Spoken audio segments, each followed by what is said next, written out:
So week to week, we start each show with Darren Farwell or Leslie McCormick of the Farwell Group, and they guide us so that we can navigate our future investments and sleep peacefully knowing that we've done the right thing and we are able to protect our future. And I'm always learning something new, so I have no clue what we're talking about today, but good morning, Darren. What are we talking about? Well, good morning, Marilyn. I've been doing,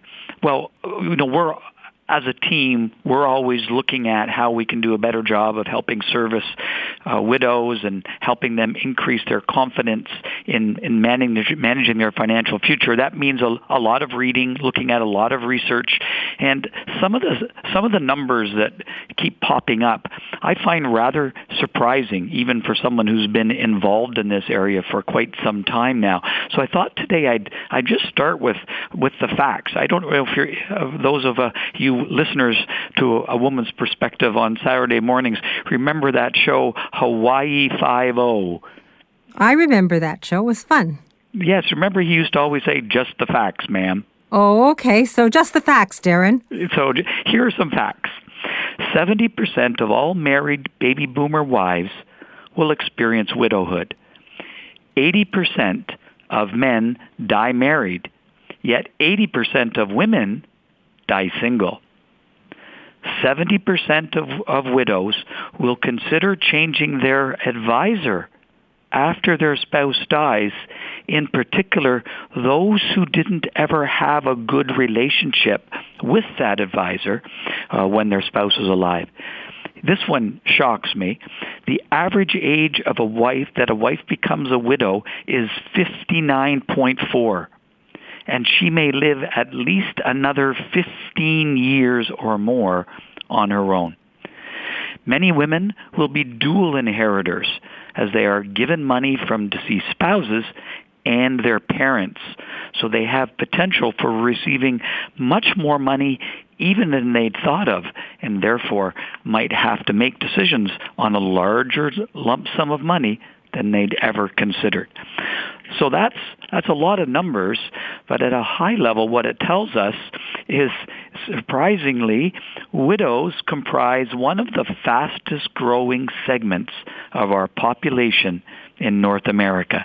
And by 2026, women in Canada will actually be responsible for managing 50% of the wealth in Canada. So you take all of these numbers and then compare them to the fact that of women, only 32% who this research study spoke to indicated that they felt confident in making financial planning and investment decisions.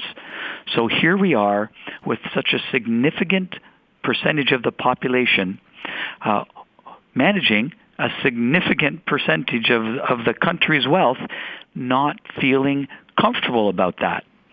And at the same time as not feeling comfortable, widows do feel, and the surveys again indicate this quite strongly, that they do have a desire to increase their confidence.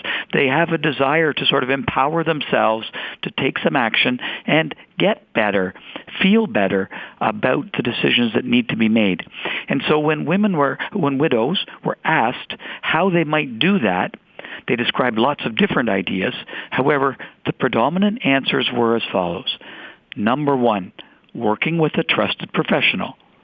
Number two, being financially stable. Number three, having a stronger understanding of money and personal finance topics. And number four, having a better career. Now, of course, it's clear that each of these factors is somewhat related. However, the one that appeared number one, I put it up there at the top of the list because the largest percentage of women surveyed answered this as the most important, was working with a trusted professional. And while that sounds like an easy job, of course, the first person you meet might not be the right fit for you. So finding the right professional to work with is not an easy task. And it may be that you need to see a number of people before you find the person that is right. And of course, what are you even looking for? It's not like we're given a list of questions that we can go and do an interview. We sort of go, it's been more in the past, it's a little bit more ad hoc. You go and sit down and ask what questions that come to mind rather than having more of a thorough process to go into the discussion with. So I think it's really important for those widows, those women who are out there looking for a professional advisor to work with, a trusted advisor to work with, to have some ideas of what to look for, what to ask before you go into that conversation, before you have that meeting. And so that's why we've put together a resource called How to Find a Trusted Advisor. We've got education about how to do it. We have specific questions that you should potentially be asking when you go into that meeting.